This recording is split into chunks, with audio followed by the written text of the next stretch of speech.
Admiral Kung Day stood alone in the center of the great chamber. The room was massive, built for creatures far larger than humans. Above him, curved benches rose in half circles, filled with beings from 47 different worlds. Some had scales. Some had feathers. Some had no faces at all, only smooth surfaces that somehow conveyed disapproval. All of them were looking at him. He had prepared his speech for months. He had learned their customs, their languages, their histories. He had come with gifts, with offers of trade, with promises of peace. None of it mattered. He could see it in the way they sat, the way they whispered to each other in languages his translator could barely catch. They had already decided. The human species presents a unique danger to galactic stability, said the chief arbiter, a tall being with gray skin and 6 arms. His voice echoed through the chamber like thunder. Your technological growth is unprecedented. Your population expands without control. Your history is filled with war. Every species has war in its history, Kangde replied. His voice was calm, steady. He would not show fear. We have also built great things. Art, music, medicine. We came here seeking friendship, not conquest. A sound rippled through the chamber. It took him a moment to realize it was laughter. Friendship, repeated a delegate from the front row.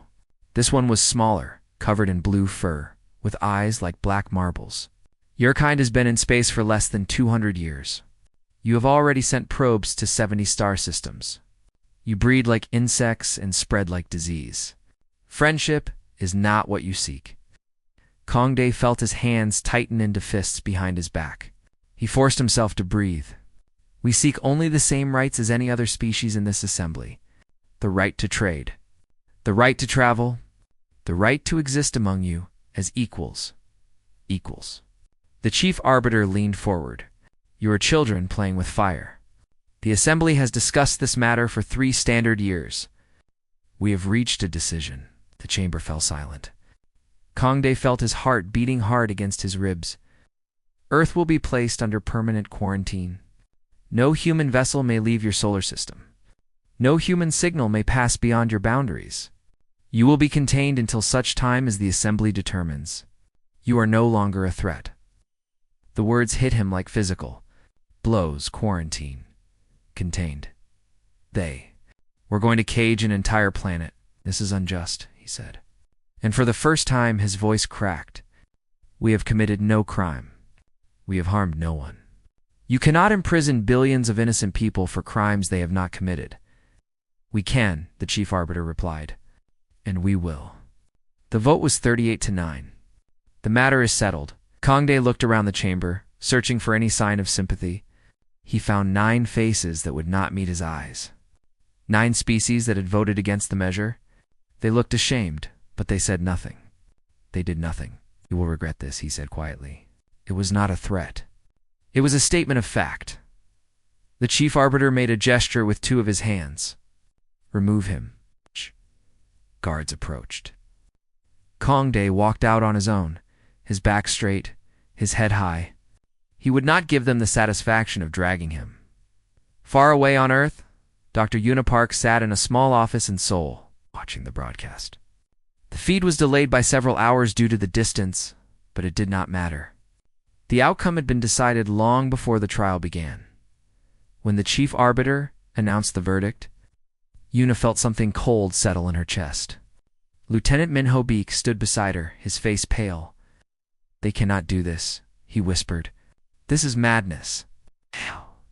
Yuna shook her head slowly. They just did. The feed cut to static.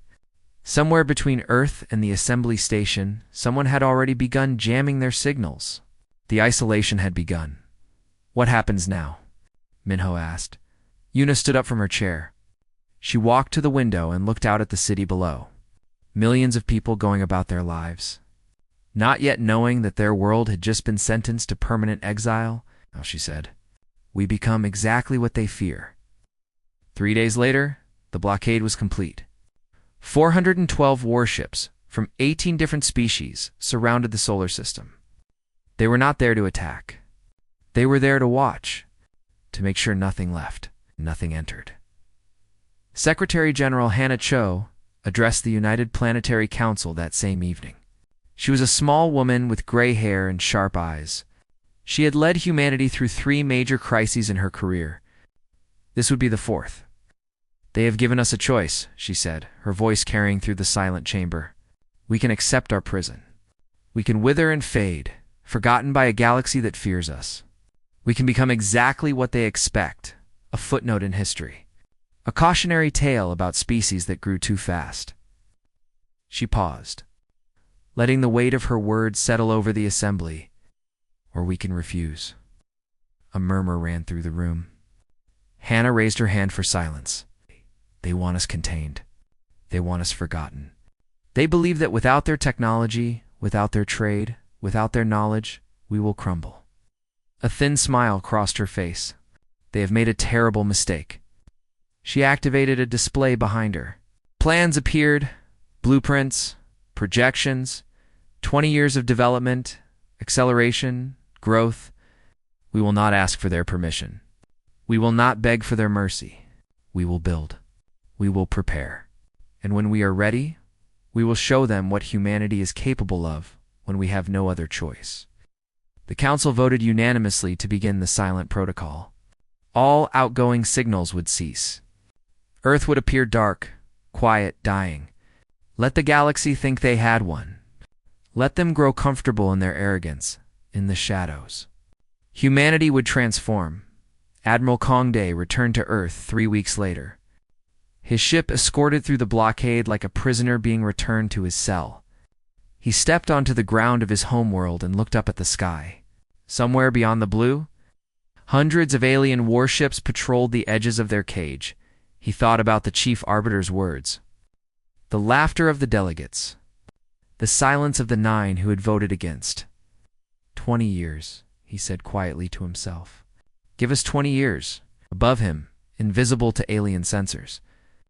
The first construction drones were already being launched toward the dark side of the moon. The galaxy had chosen to make humanity its enemy. They would come to understand the cost of that choice. The war had not yet begun. But in the hearts of 8 billion people, a fire had been lit. And fires, once started, are very difficult to put out. 20 years is a long time. Long enough for children to become adults. Long enough for hope to become anger. Long enough for anger to become something much more dangerous. Patience, the galaxy forgot about. Reports came in from the blockade every few months. The human signals had stopped. Their ships stayed grounded. Satellite images showed cities shrinking, lights dimming, a civilization slowly dying without access to galactic resources. The 47 species of the Assembly read these reports and nodded with satisfaction. The threat had been contained. The decision had been correct. They were wrong about everything deep beneath the surface of the moon. Commander Tae Sun-woo walked through corridors that did not exist on any official map. The walls were smooth metal, carved from lunar rock and reinforced with alloys that human scientists had invented in the first year of isolation. He passed workers in gray uniforms, engineers arguing over blueprints, pilots running toward simulation chambers. Everyone moved with purpose. Everyone knew what was at stake. He reached the observation deck and stopped. Before him, through a window of specially treated glass, lay the shipyard. Dozens of vessels hung in the zero gravity, their hulls black and angular, designed to absorb sensor waves rather than reflect them. Shadow ships, they called them. Invisible to anything the galaxy had ever built. How many now? He asked. His second-in-command, a young officer named Jiwon Lee, checked her tablet. 407 completed, another 200 in various stages of construction. We will meet the target. Tae nodded slowly. And the weapon systems. Better than projected? Dr. Park's team cracked the shield frequency problem last month. Our missiles will pass through their defenses like they are not there. Tae allowed himself a small smile. 20 years ago, humanity had possessed exactly 3 interstellar-capable ships. Now, they had a fleet that could challenge any power in the galaxy. All built in secret, all invisible to the watchers above. The blockade crews have grown lazy, Guan continued. They rotate every 2 years now, instead of every 6 months. Half their sensor stations are running on automatic. They do not believe we are a threat anymore, Goethe said. Let them believe that until the last possible moment. Right. On Earth, Dr. Una Park had not slept in 36 hours. Her hair was gray now, her face lined with years of work and worry. She led Project Lighthouse from a facility hidden beneath the Pacific Ocean, a place that officially did not exist, funded by budgets that officially did not exist.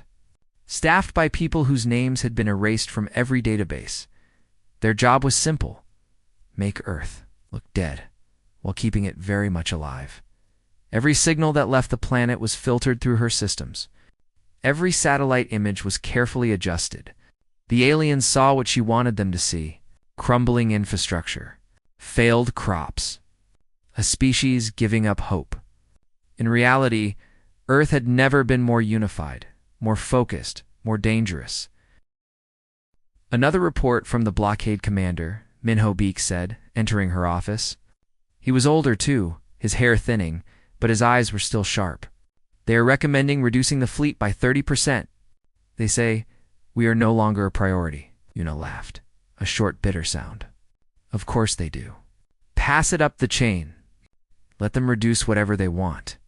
Every ship they remove is one less ship we have to destroy. Minho hesitated at the door. Do you ever wonder if we are making a mistake? If there is another way? Una turned to look at him. I wondered for the first 5 years. I stopped wondering after we lost the Buzon colony. The Buzon colony. 3,000 people who had tried to establish a settlement on Mars before the blockade was complete. The aliens had found them and destroyed the colony without warning. No survivors. No negotiations. Just debris floating in the red dust. They showed us who they are, Una said quietly. We learned the lesson. In a training facility in what used to be Mongolia, Sergeant Jiwan Lee pushed herself through another combat simulation. She was 23 years old, born 2 years after the Banishment began. She had never seen an alien in person. She had never traveled beyond Earth's atmosphere. Everything she knew about the enemy came from data, files, and training programs. But she knew enough. Her grandmother had died in the 3rd year of isolation. Medicine shortages.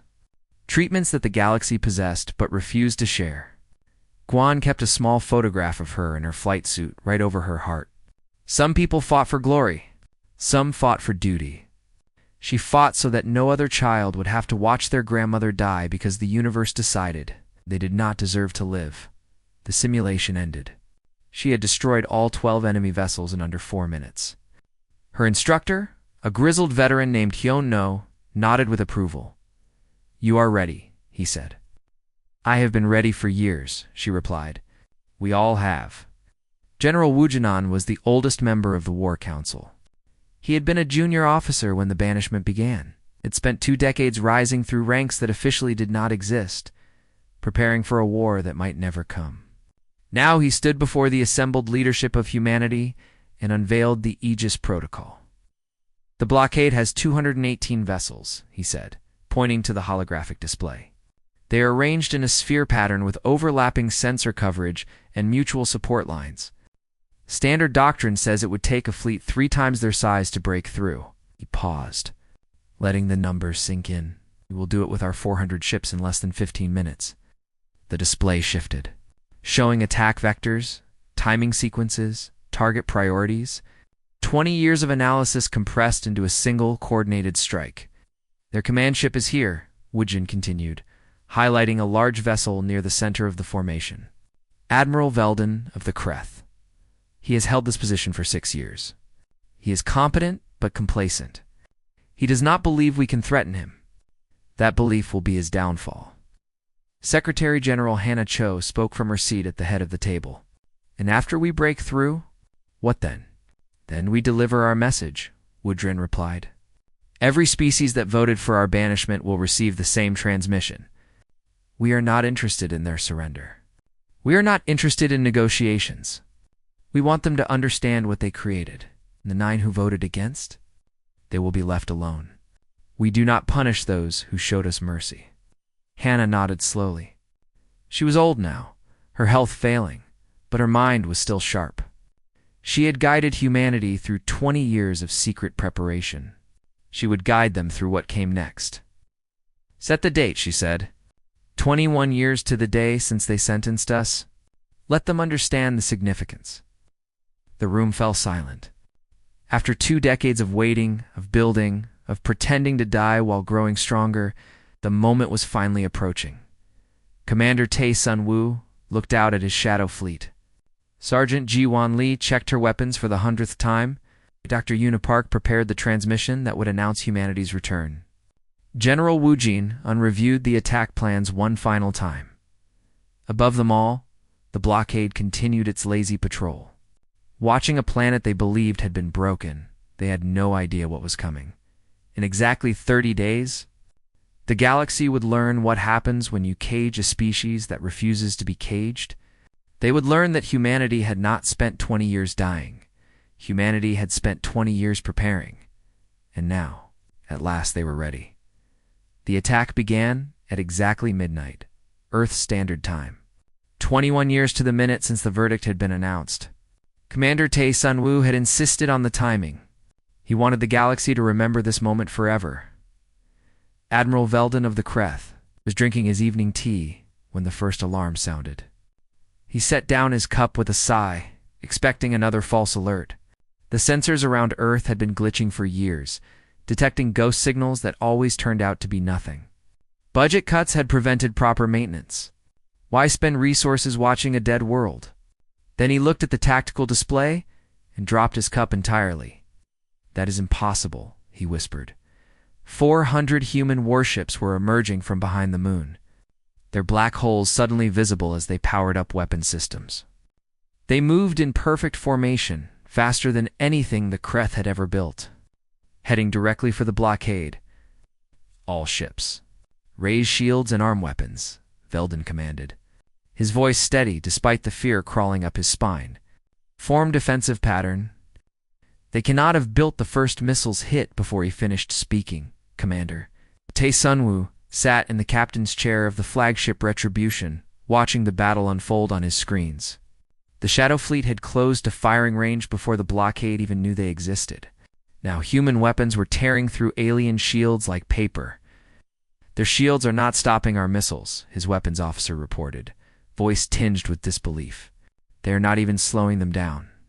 "Dr. Park's team earned their pay," Tae replied calmly. "Continue firing.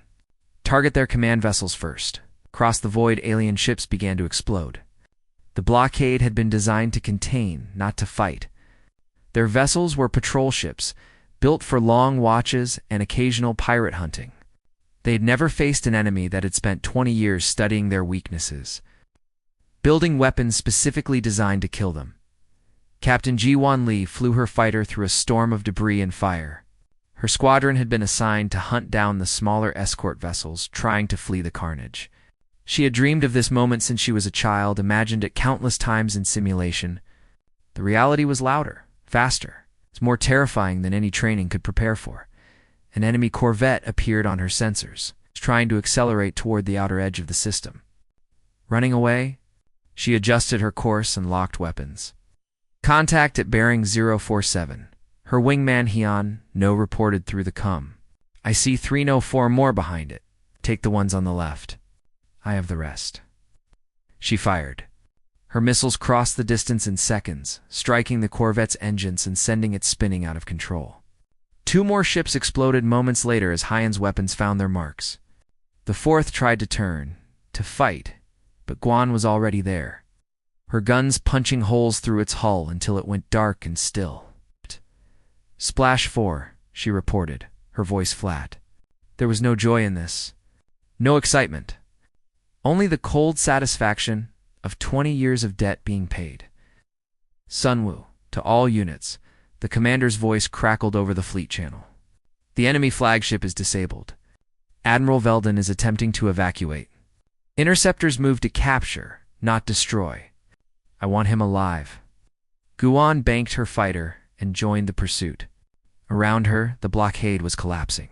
Ships were surrendering. Ships were fleeing. Ships were dying. The great ring of vessels that had held humanity prisoner for 2 decades was breaking apart like ice in warm water. On Earth, Secretary General Hannah Cho stood before a camera, waiting. When the signal came that the blockade's communication systems had been captured, she began to speak. "To the 38 species who voted for our banishment," she said, her voice broadcast across 1,000 light years. "You feared what humanity might become. You locked us in a cage and left us to die. You refused to listen to our pleas for mercy."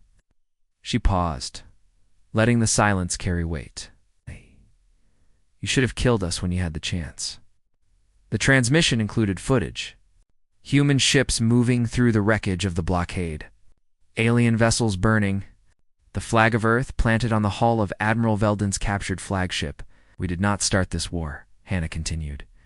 "You started it 21 years ago, when you decided our crime was simply existing. You made us your enemy. Now you will discover what that means." She leaned forward, and her voice dropped to something colder, harder. "You chose this." The transmission ended. Across the galaxy, 38 species watched in horror. This was not supposed to be possible. The humans had been contained. The humans had been dying. The humans had been no threat at all. They had been wrong in the ruins of the blockade. Commander Tae Sun-woo walked through the corridors of the captured Kreth flagship. Bodies lay everywhere, alien soldiers who had fought to protect their admiral until fighting became pointless. He stepped over them without looking down. Admiral Veldon waited in what had been his command center. His 6 arms were bound. Behind his back, his gray face pale with shock, human soldiers stood guard around him, their weapons ready but not raised. This enemy had already been defeated. How?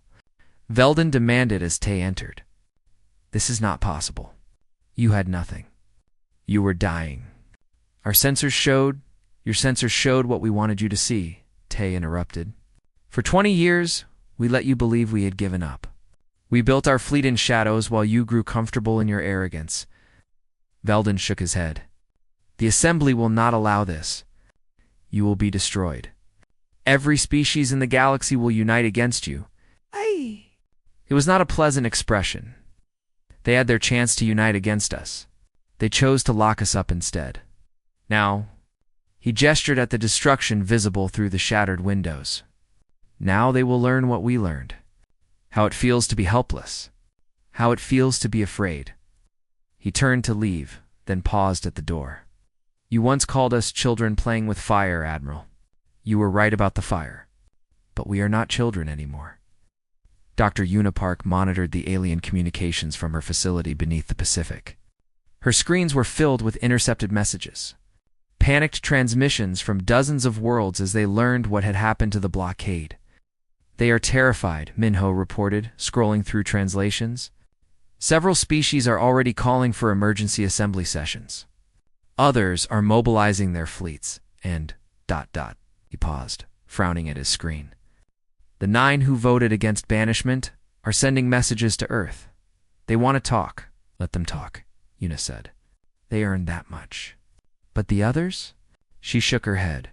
"The others will learn the hard way." Above Earth, the Shadow Fleet regrouped. 400 ships that had entered battle, 382 that survived. 18 lost, their crews joining the long list of humanity's dead. A small price for breaking a 20-year siege. A small price for freedom, but they were not done. Breaking the blockade was only the first step. Commander Tae Sun-woo addressed his fleet from the bridge of the Retribution. "The cage is broken. Our homeworld is free. But this war is not about freedom anymore. This war is about making sure no one ever tries to cage us again." He activated the navigation display. 38 star systems glowed red, every species that voted for our banishment. Every world that decided we did not deserve to exist among them. They will understand the consequences of that decision. He paused. "We do not burn cities. We do not kill civilians. We are not monsters. But we will take their power. We will break their fleets. We will leave them as isolated as they left us." The fleet began to move, jumping to faster than light speeds, spreading across the galaxy like a tide of vengeance. On Earth, Hannah Cho watched them go. She was tired, so tired, but sleep could wait. She had guided humanity through 20 years of darkness. She would guide them through whatever came next. "May we use this fire wisely?" she whispered to the empty room. "And may we know when to stop burning." But that was a question for later. For now, there was only the war, and humanity was done waiting. The galaxy had never seen anything like it. In 6 months, humanity reduced 38 of the most powerful civilizations to silence. Not through genocide. Not through burning worlds. Through something far more terrifying, precision. They destroyed shipyards first. Every facility capable of building warships was targeted and eliminated within the first 3 weeks. The attacks came without warning, human vessels appearing from nowhere, firing their weapons and vanishing before any defense could be mounted. By the time the alien fleets mobilized, they had nowhere to repair, nowhere to resupply, nowhere to run. Then came the communication relays. Thousands of stations that connected the galaxy, allowing instant contact between distant worlds, went dark one by one. Species that had talked to each other for centuries suddenly found themselves isolated, unable to coordinate, unable to call for help. They felt, for the first time, what Earth had felt for 20 years. General Wu Jin directed the campaign from a mobile command center that never stayed in one place for more than 6 hours. His staff worked in shifts, analyzing intelligence, identifying targets, coordinating the movements of 3 separate fleet groups across thousands of light years. "The Kreth shipyard at Nalos 4 has been destroyed," an officer reported. That was their last major construction facility. Wu Jin nodded, marking the location on his map. "What about their fleet?" "Scattered. Most of their remaining ships are defending their homeworld. They have no ability to project force anymore." "Good. Move to the next target." This was the genius of the Aegis Protocol. Humanity did not need to destroy their enemies. They only needed to remove their ability to fight back. Without shipyards, there would be no new vessels. Without communications, there would be no coordination. Without supply lines, there would be no fuel, no ammunition, no food for distant outposts. The 38 species had built a galaxy-spanning network over thousands of years. Humanity was dismantling it in months. Captain Ji-Wan Lee led her squadron through the debris field of what had once been the largest trading hub in the outer sectors. The station itself was intact. They had not targeted civilian infrastructure, but the defensive fleet around it had been reduced to scrap metal. "How many ships did they have here?" Hayono asked over the com. 47, Ji-Wan replied. "Now they have none." She felt tired. Not physically. The medical stimulants handled that, but something deeper. She had killed more enemies in the past 6 months than she could count. Some of them had fought bravely. Some had surrendered. Some had simply died without understanding what was happening. None of it felt like victory. "Captain," one of her pilots said, voice uncertain. "There is a civilian transport requesting passage. They want to evacuate to the inner systems." Guan checked her sensors. A small ship, no weapons, packed with life signs. Families running from a war they had not started, fleeing violence they did not understand. Ow. "Let them go," she said. "We are not here for them." The transport passed through her formation without incident. Giwan watched it disappear into the distance and tried to remember why she was fighting. Her grandmother's photograph pressed against her chest. A reminder of debts that could never truly be paid. On Harmony Prime, the orbital station where Earth had been sentenced to banishment. An emergency session of the Galactic Assembly convened. The chamber that had once held representatives from 47 species now held barely 24. Some had refused to attend. Some had no way to attend, their communication systems destroyed. Some simply did not exist as functioning governments anymore. General Wu Jinan received an invitation to negotiate. He refused. "They want to talk," his aide reported. "They are offering to lift the banishment, to restore Earth's status, to provide reparations."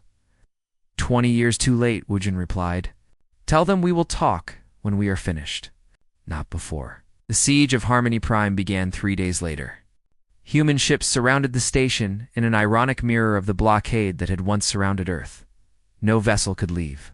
No signal could pass. The great powers of the galaxy were trapped in their own symbol of justice. Commander Tai Sunwoo stood on the bridge of the Retribution. watching the station rotate slowly in the darkness. Somewhere inside, the same beings who had laughed at Admiral Kongde were now begging for mercy. His aide approached with a message. "The chief arbiter wishes to speak with you personally." Tay considered this for a long moment. "No," he said finally. "He can speak to our guns if he has something to say." He did not feel satisfaction. He did not feel triumph. He felt only a cold emptiness where hatred had once burned. This was not revenge. Revenge implied passion, emotion, a desire to hurt. This was simply consequences. The galaxy had made a choice. Now they were living with it. In her facility, beneath the Pacific, Dr. Una Park monitored everything. Every intercepted communication, every destroyed target, every surrendered vessel. She kept records that would one day become history. Documenting humanity's transformation from prisoner to judge, a new message appeared on her screen. She read it twice before allowing herself to smile. "Secretary General," she said into her cum, "the 9 species who voted against banishment have requested a formal meeting. They want to discuss alliance terms." Hanacho's voice came back tired but alert. "Where?" "They propose Earth. They want to come to us." A long pause. "Arrange it. Full diplomatic protocols. I will meet them personally." The delegation arrived 2 weeks later. 9 ships from 9 worlds, each carrying representatives who had argued against humanity's imprisonment 2 decades ago. They had been outvoted, overruled, ignored. They had done what they could. It had not been enough. Secretary General Hannah Cho received them in the restored chambers of the United Nations building. She was old now, using a cane to walk, but her eyes were still sharp and her voice still strong. "You spoke for us," she said, "when no one else would. When the entire galaxy wanted us dead or forgotten, you stood up and said no. That is not something we forget." The lead delegate, a small being with silver scales and gentle eyes, bowed his head. "We knew the decision was wrong. We simply did not have the power to stop it." "No one has power until they use it," Hannah replied. "You used yours for mercy. Now you will be treated with mercy in return." The alliance was signed that same day. 9 species who had shown kindness would be protected, supported, helped to rebuild what the war had damaged. They would become Earth's first friends in a galaxy that had tried to destroy them. The other 38 would receive no such kindness as the delegation departed. Una joined Hannah on the observation deck. They watched the alien ships rise into the sky, carrying hope back to their worlds. "The coalition is breaking apart," Una said. "They are blaming each other for the vote. Old alliances are collapsing. Species that cooperated for centuries are turning on each other." Hannah nodded slowly. "That is the true punishment. Not the ships we destroyed or the stations we silenced. The trust they broke cannot be rebuilt so easily. Some would say we have been too merciful, that we should have burned their worlds as they would have burned ours." Hannah turned to look at her old friend. "And what would that have made us?" "We are not fighting to become monsters, Una. We are fighting so that no one ever treats us as less than we are." There is a difference. Una considered this. 20 years ago, she had watched the verdict with cold fury in her heart. Now, watching the galaxy she had helped bring to its knees, she felt something different. Not mercy exactly, but perhaps the beginning of it. "When do we stop?" she asked. Hannah smiled, a thin, tired expression. "Soon, when they understand. When they truly understand what they did and what it cost them." She looked up at the stars. "Then we offer them something they never offered us. A chance to start again." Above them, human warships patrolled the edges of the solar system. No longer prisoners, no longer victims. Something new. Something the galaxy had never seen before, and soon, very soon, the fire would stop. But not yet. Not quite yet. The war ended not with a final battle, but with a single message broadcast across every remaining communication channel in the galaxy. The voice belonged to Secretary General Hannah Cho, and the words she spoke would be remembered for centuries. "We have broken your fleets. We have silenced your networks. We have shown you what humanity becomes when you leave us no other choice." She paused, letting the weight of her words carry across the stars. "Now we offer you something you never offered us. Peace, not submission, not slavery. Peace. The terms were simple. The old Galactic Assembly would be dissolved. In its place, a new council would form, one where every species had equal voice, equal vote, equal rights. No more banishment. No more quarantine. No more decisions made by the powerful against the weak. You may accept these terms, Hannah continued, or you may refuse. If you refuse, we will leave you alone. We will build our own civilization, our own networks, our own future, and you will fade into irrelevance while the universe moves on without you. One by one, the 38 species accepted. They had no choice. Their fleets were gone. Their infrastructure was shattered. Their alliances were broken. The galaxy they had built over thousands of years had been dismantled in less than a year by a species they had dismissed as children. The signing ceremony took place on Harmony Prime. In the same chamber where Earth had been sentenced to banishment, Admiral Kongde represented humanity. He was old now, his hair white, his face lined with decades of waiting. But when he walked into that chamber, he walked with his head high and his back straight, just as he had 22 years ago. The delegates watched him approach the central podium. Many of them were new, their predecessors having been removed from power by their own people. Shame hung heavy in the air, mixing with fear and a small, fragile hope. I stood in this room once before, Kongde said, his voice steady and calm. I asked for friendship.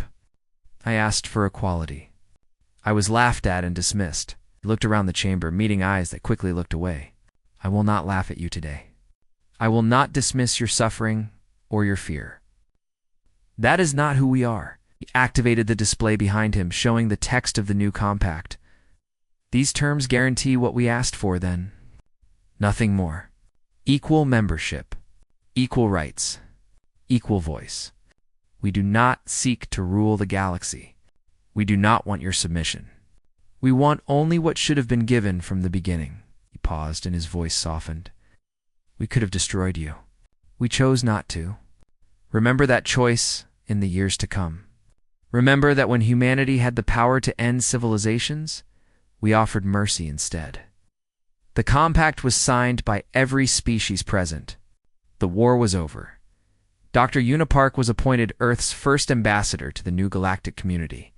She accepted the position reluctantly, preferring her quiet work in the shadows to the glare of public attention. But Hannah had insisted, and Una had never been able to refuse her old friend. Her first address to the community was given in 12 languages, each learned during the 20 years of isolation when she had nothing to do but study and prepare. The alien delegates listened in stunned silence as she spoke their own words to them. Perfect pronunciation, perfect grammar. Understanding their cultures better than many of them understood themselves. We learned everything about you, she said, switching between languages mid-sentence. A demonstration of just how deeply humanity had studied their captors. Your histories, your sciences, your arts, your fears. We had 20 years with nothing to do but learn. Some of that learning became weapons, but much of it became understanding. She stepped away from the podium and walked among the delegates, a small human woman moving through beings twice her size without fear. I know your ancestors' stories. I know your children's songs. I know what you eat on holidays and what prayers you whisper when you are afraid. She stopped in front of a delegate from one of the 9 allied species and smiled. I know which of you showed us kindness and which showed us cruelty. Both will be remembered. The community's first year was difficult. Trust had to be rebuilt from nothing. Trade routes had to be reestablished. Communication networks had to be repaired. Humanity provided resources and expertise, sharing the technologies they had developed during isolation, helping to reconstruct what they had destroyed. Some called it guilt. Others called it wisdom. Commander Tae Sunwoo, now admiral of the peacekeeping fleet that patrolled the former blockade lines, called it investment. We broke them so they would not threaten us again, he told his officers. Now, we rebuild them so they become partners instead of enemies. A galaxy of ashes benefits no one. A galaxy of allies makes everyone stronger. His fleet no longer hunted enemy vessels. Instead, they protected trade convoys, responded to distress calls, maintained the peace that humanity's war had created. Some of his sailors resented the change, preferring the simplicity of combat to the complexity of diplomacy. Tay understood their frustration. He felt it himself sometimes, but he also remembered Admiral Veldon, the Kreth commander he had captured on the first day of the war. Veldon had asked him why humans were so brutal. Tay had given him an answer about cages and what grows inside them. Now, years later, he would give a different answer. Humans were brutal because they had to be, and then they stopped being brutal because they chose to. That choice was what made them different. That choice was what made them worthy of the peace they had won, Captain. Gade Wan Li retired from active service 3 years after the war ended. She had been offered promotions, command positions, a place in the new military hierarchy that was forming. She turned them all down. I did what was necessary, she told her commanding officer. Now, I want to do what is meaningful. She returned to Earth, to a small house near Busan, where her grandmother had once lived. The house had fallen into disrepair during the isolation years, but Giwan rebuilt it with her own hands.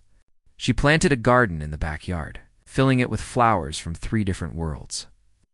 Gifts from alien species who wanted to thank her for her service. Some nights she dreamed of fire.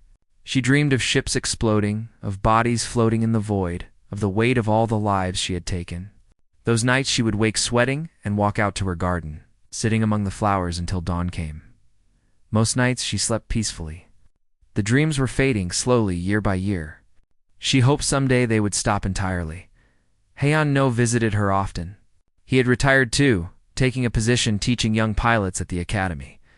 They would sit on her porch and drink tea and talk about nothing important, to veterans learning how to be civilians again. Do you ever regret it? He asked her once. The war. All of it. The fighting, the killing. Everything we did. Guan thought for a long time before answering. I regret that it was necessary. I do not regret doing what was necessary. She looked at the photograph she still kept, her grandmother's face smiling at her across the years. They gave us no choice. We made the best choices we could with what we had. Yo nodded slowly. It was not absolution, but it was enough.